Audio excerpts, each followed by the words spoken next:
यदि आप एक सफल उद्यमी बनना चाहते हैं या नया स्टार्टअप शुरू करना चाहते हैं, तो जबलपुर चैम्बर ऑफ कॉमर्स ला रहा है आपके लिए स्टार्टअप्स के विभिन्न आइडियाज।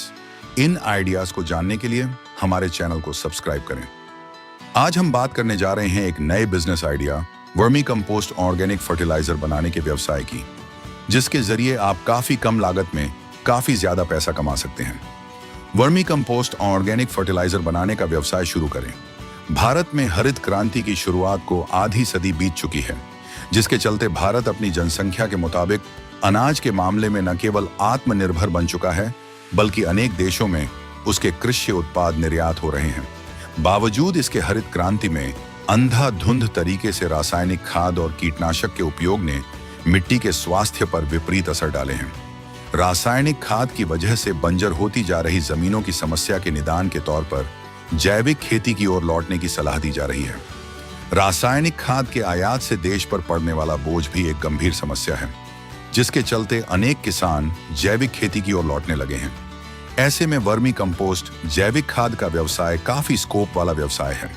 अच्छी गुणवत्ता वाली वर्मी कंपोस्ट बनाने के लिए जमीन की सतह पर करीब 1 मीटर चौड़ाई और करीब आधा मीटर गहराई वाले पक्के बेड का निर्माण कराया जाता है।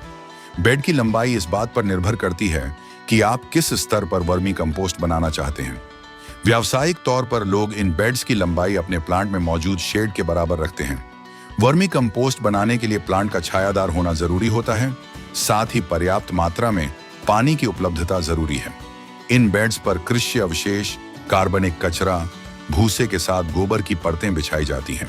इसके बाद इनमें पर्याप्त मात्रा में नमी सुनिश्चित करके केंचुए छोड़ दिए जाते हैं।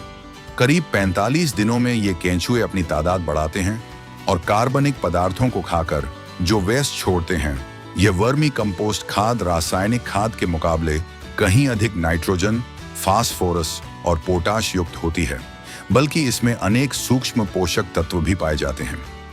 यदि आपके पास जमीन है तो आप अपनी सुविधानुसार वर्मी कंपोस्ट का उत्पादन शुरू कर सकते हैं।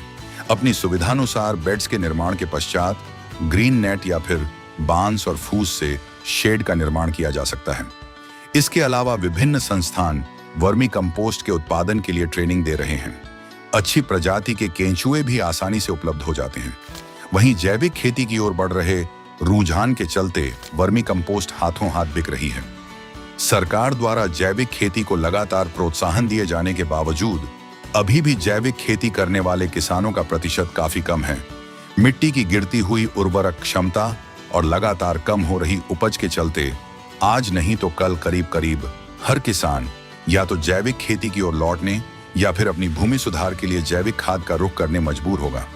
ऐसे में वर्मी कंपोस्ट खाद के लिए मार्केटिंग करने के लिए ज्यादा मेहनत करने की आवश्यकता नहीं है। फिर भी यदि मिट्टी परीक्षण प्रयोगशाला से आप अपने उत्पाद की जांच कराकर उसकी रिपोर्ट प्रमाण के तौर पर उपयोग में ला सकते हैं। दूसरी ओर बीते एक दशक में जिस प्रकार से वर्मी कंपोस्ट खाद के दामों में इजाफा हुआ है, उसे देखकर आप खुद समझ सकते हैं कि इस व्यापार का स्कोप कितना है।